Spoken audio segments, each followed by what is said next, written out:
Hello friends, मैं advocate Yogesh Kumar Goyal आप सभी का अपने YouTube चैनल YKG मिस्टर योगी पर स्वागत करता हूं। आज हम बात करने आए हैं स्पेशल मैरिज एक्ट के बारे में। दोस्तों, स्पेशल मैरिज एक्ट एक ऐसा एक्ट है जिसमें लड़का और लड़की दोनों को अपना धर्म परिवर्तन करने की ज़रूरत नहीं पड़ती है।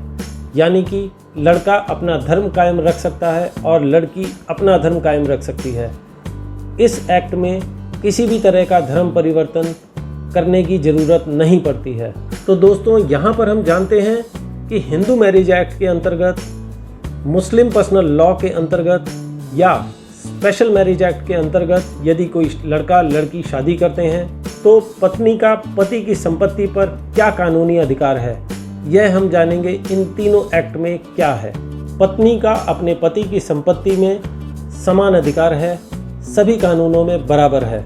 दोस्तों, यहाँ पर स्पेशल मैरिज एक्ट में कुछ बातें जानने वाली हैं।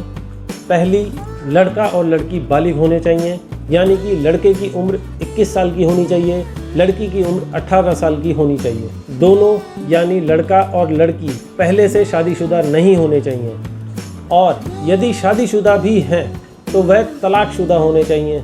दोनों की मेंटल कंडीशन यानी कि दिमागी कंडीशन ठीक होनी चाहिए। उनको यह समझ आना चाहिए कि वह एक स्पेशल मैरिज एक्ट के अंतर्गत शादी करने जा रहे हैं, तभी वह दोनों स्पेशल मैरिज एक्ट 1954 के अंतर्गत शादी कर सकते हैं।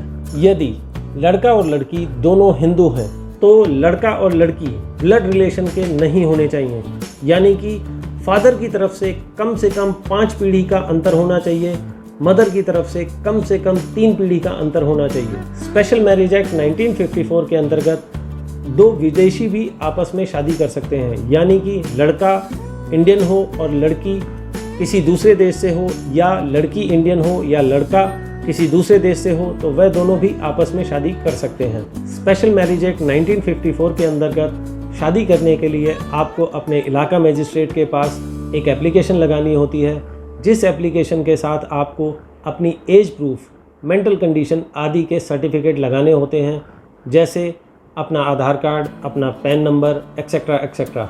उस एप्लीकेशन के साथ एक एफिडेविट भी देना होता है, जिसमें महत्वपूर्ण यह होता है कि आप बालिग हैं, कहीं आप झूठ तो नहीं बोल रहे हैं, कहीं आप दोनों पर किसी तरह का दबाव तो नहीं है, किसी भी बाहरी दबाव के कारण आप शादी तो नहीं कर रहे हैं। लड़का और लड़की दोनों को फिजिकली मजिस्ट्रेट के सामने पेश होना होता है। मजिस्ट्रेट साहब उनको देखने के बाद 1 महीने बाद की डेट देते हैं। इस 1 महीने के दौरान मैरिज रजिस्ट्रार अपने नोटिस बोर्ड पर एक नोटिस चिपकाते हैं कि यदि इस शादी से किसी को कोई आपत्ति है तो वह आकर हमारे सामने अपनी आपत्ति को दर्ज कराए, उस ऑफिस में जाकर बताए। 1 महीने बाद लड़का और लड़की को मैरिज रजिस्ट्रार के सामने पेश होना होता है तथा 3 गवाहों के सामने उनको शपथ दिलाई जाती है, और मैरिज रजिस्ट्रार अपने रजिस्टर में लड़का लड़की और गवाहों के साइन करवाते हैं, जिसके बाद मैरिज रजिस्ट्रार एक मैरिज सर्टिफिकेट इशू करते हैं। यहाँ पर एक बहुत महत्वपूर्ण बात यह है कि स्पेशल मैरिज एक्ट 1954 के अंतर्गत किसी भी तरह के पंडित, मौलवी, काजी या पादरी की आवश्यकता नहीं होती है। यहाँ पर मैरिज रजिस्ट्रार के सामने गवाहों का होना अति आवश्यक है। स्पेशल मैरिज एक्ट 1954 के अंतर्गत हुई शादी कानूनी है, जिसके लिए शादी के जोड़े को मैरिज रजिस्ट्रार की तरफ से एक मैरिज सर्टिफिकेट इशू किया जाता है। स्पेशल मैरिज एक्ट 1954 के अंतर्गत यदि आपकी पत्नी का देहांत हो चुका है, यदि आपके पति का देहांत हो चुका है, या आप दोनों डाइवोर्सी हैं, तो भी आप दोनों इस एक्ट के अंतर्गत शादी कर सकते हैं। यहाँ पर एक प्रश्न उठता है कि क्या कोई भी हिंदू, मुस्लिम या अन्य धर्म का व्यक्ति मैरिज रजिस्ट्रार के यहाँ अपनी मैरिज को रजिस्टर करा सकते हैं? बिल्कुल करा सकते हैं। दोस्तों, आप अपने घर पर पूरे रीति रिवाजों के साथ शादी करने के बाद मैरिज रजिस्ट्रार के यहाँ एप्लीकेशन लगाकर शादी के कार्ड, शादी की फ़ोटोएँ लगाकर प्रूफ करते हैं कि हम दोनों ने शादी की है अपने रीति रिवाज से, तो मैरिज रजिस्ट्रार हाथों हाथ गवाहों के सामने आपको एक मैरिज सर्टिफिकेट इशू कर देता है। दोस्तों, यहाँ पर एक बहुत बड़ा प्रश्न खासकर लड़कियों के दिमाग में आ रहा होगा कि स्पेशल मैरिज एक्ट 1954 के अंतर्गत हम कोर्ट मैरिज करते हैं तो हमें पति की संपत्ति में क्या अधिकार मिलता है।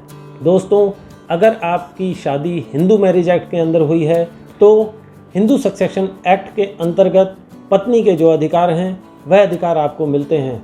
यदि आप मुस्लिम पर्सनल लॉ में आपकी शादी हुई है तो मुस्लिम पर्सनल लॉ के अंतर्गत जो भी पत्नी के अधिकार हैं वह सभी आपको मिलते हैं। स्पेशल मैरिज एक्ट के अंदर अगर दो अलग धर्मों के लड़का और लड़की की शादी हुई है तो as per Indian succession act के अंतर्गत पत्नी के जो भी अधिकार हैं वह आपको मिलते हैं। तो दोस्तों, आज आप सभी ने जाना कि as per special marriage act 1954 के अंतर्गत हम शादी कैसे कर सकते हैं। दोस्तों, अगर आपका इस वीडियो से रिलेटेड कोई भी क्वेश्चन है तो आप मुझे कमेंट बॉक्स में लिख सकते हैं, इंस्टाग्राम पे पूछ सकते हैं, मैसेंजर पे पूछ सकते हैं। आपको ये वीडियो अच्छा लगा तो आप इसे लाइक करें, शेयर करें, हमारे चैनल को सब्सक्राइब करें, बेल आइकन की घंटी बजाएं जिससे हमारी मुलाकात आपसे बार बार हो। Thank you friends.